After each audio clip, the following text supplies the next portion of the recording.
Hello everyone, I'm Christopher Tan and welcome to Providend's Money Wisdom, an original podcast inspired by my book Money Wisdom, Simple Truths for Financial Wellness. In this podcast, I'll be sharing simple financial truths to guide you in navigating through the minefields of misinformation and false promises in order to achieve financial security and peace of mind. Two sides of the wealth equation. Live a life of purpose as if life will end tomorrow and yet set aside enough, well expecting us to live until tomorrow. As most of you will know, this podcast is taken from the Money Wisdom book that I wrote. It took a long time to write this final section of my book. I thought, what have I not written in the previous chapters that I should write here? I went through the entire book again and decided that I would like to end this book by revisiting the financial equation or the wealth equation that I spoke about in episode 28 of this podcast.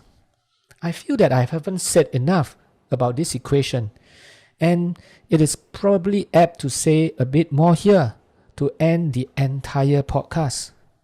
The personal wealth equation, or what sometimes I will call the money equation, looks something like this.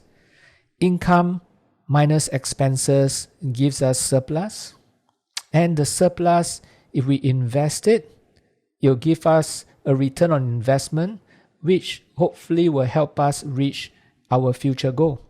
So there are really two sides to the wealth equation. Let me elaborate more on each side. Let me start with the left side. The left side of the equation comprises short-term financial planning decisions that you make. That's the part whereby I say income minus expenses gives you the surplus. Well, it talks about the kind of job that you want to be in, the income that you can earn, the kind of life that you want to live, and as such, the expenses you will incur. Many do not realize that for most people, it is these decisions that they make that help them become rich. You see, if you make a good income and live below your means, you will have a huge surplus. It is this surplus that you have that makes you financially wealthy. But at the same time, it is also the decisions that you make about where you want to spend your money on, doing meaningful things that impact lives, that can help you be spiritually, emotionally, and mentally rich. At the dinner table some months back, my daughter suddenly blurted out that she wanted to watch a concert by Ed Sheeran. As many of us will probably know, it costs a few $100s just to watch a concert like this. My son, who was listening in then, went on to tell her why she should not waste her money, and her reason, or rather his reason, was that it is so silly to spend so much money just for a few hours of fun, when the same amount of money could be used to buy a 3-year subscription with Spotify, where she could listen to many songs, including Ed Sheeran songs, and many times over. Not surprisingly, the sister rolled her eyes and told her brother that there was a difference listening to Spotify and being in a live concert, and that he needed to live for the moment and have a life. My son retorted and said that she should be prudent and save for the future. Thankfully, they decided to stop the debate then, and we could continue with our steamboat dinner peacefully. But as I reflected later on the conversation between my children that evening, I realized that it reflected the two ideologies that have become popular in recent years. The first ideology is known as YOLO, you only live once, which is along the same lines as the Latin, Carpe diem, seize the day. That's right. It is a call to live life to its fullest extent, even embracing behavior that carries inherent risk. This acronym was most popularized in the 21st century by a rapper named Aubrey Drake Graham. The positives of this ideology is that it challenges us to live a purposeful life giving our best in all that we do, knowing that I shall pass through this world but once.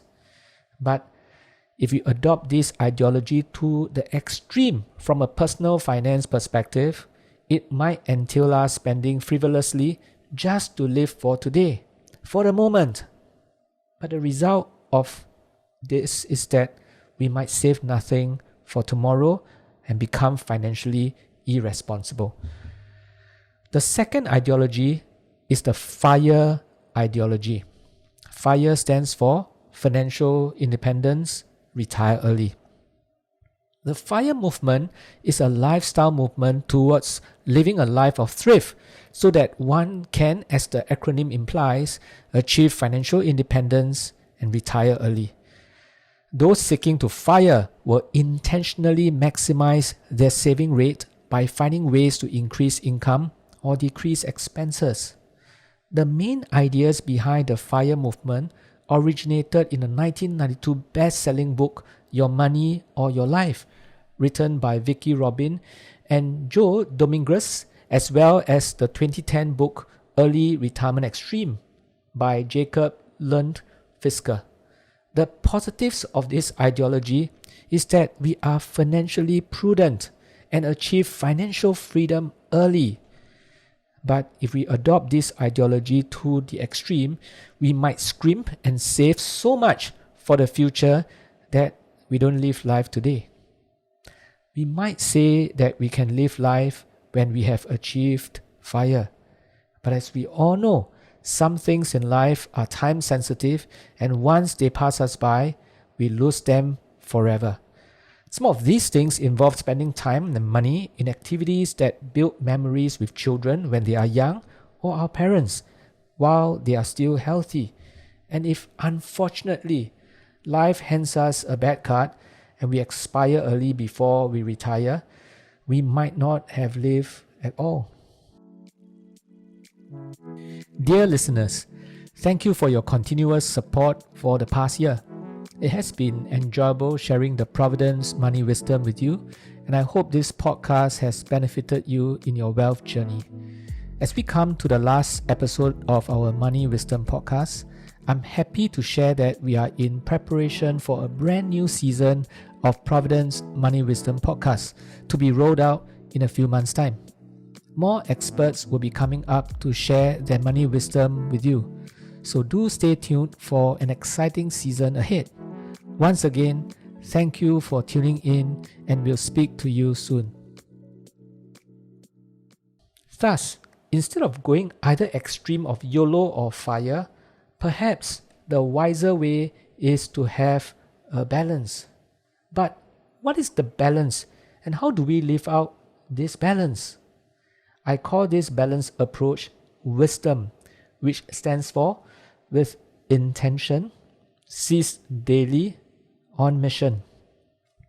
The approach is to use our money to allow us to live a life of purpose as if life will end tomorrow, and yet set aside enough, well expecting us to live until tomorrow.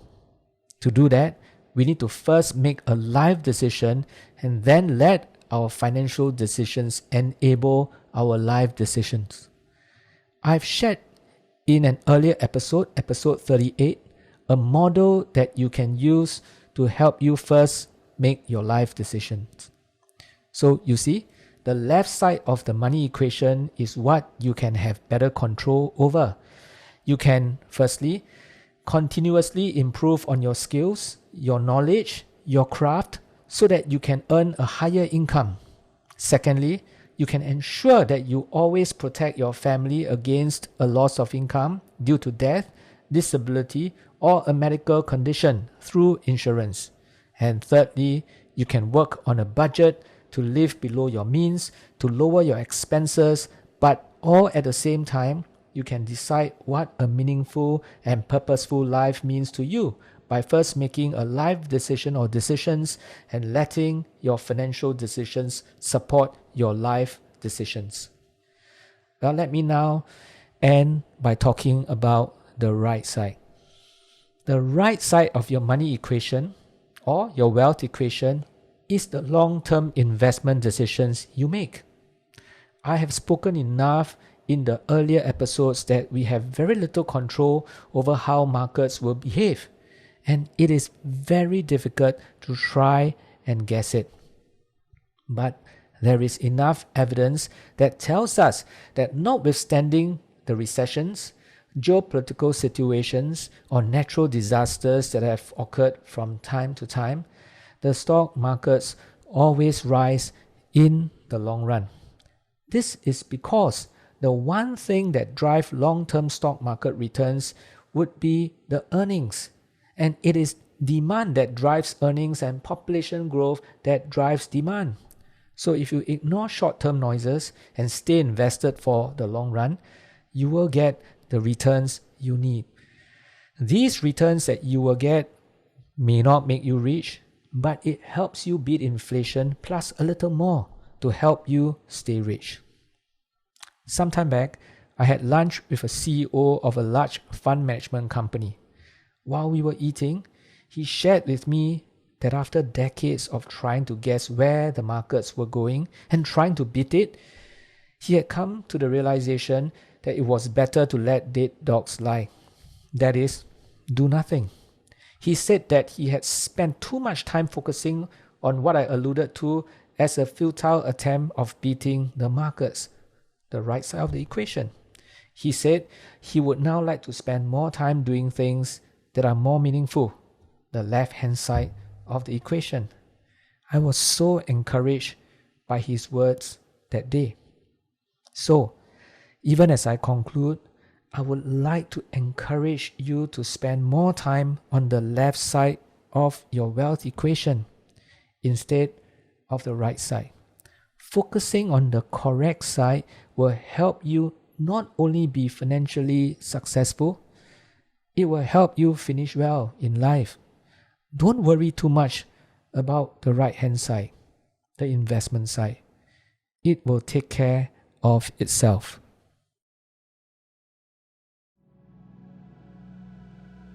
Thank you for tuning in to Providend's Money Wisdom. I will be back soon with the next episode. For more information on my book or Providend's services, kindly visit providend.com. I'll see you the next time.